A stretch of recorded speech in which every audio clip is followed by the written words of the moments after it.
On 16 December 2025, the Ministry of Statistics and Program Implementation, or MoSPI, released the ASUSE 2026 draft for public consultation.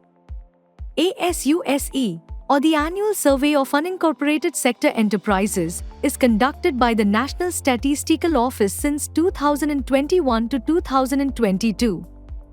It tracks non-agricultural informal businesses in manufacturing, trade, and services.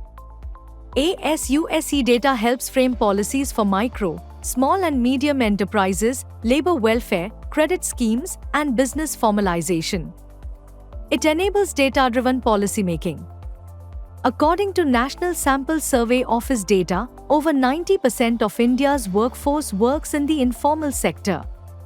ASUSE helps map this sector that feeds India's formal economy.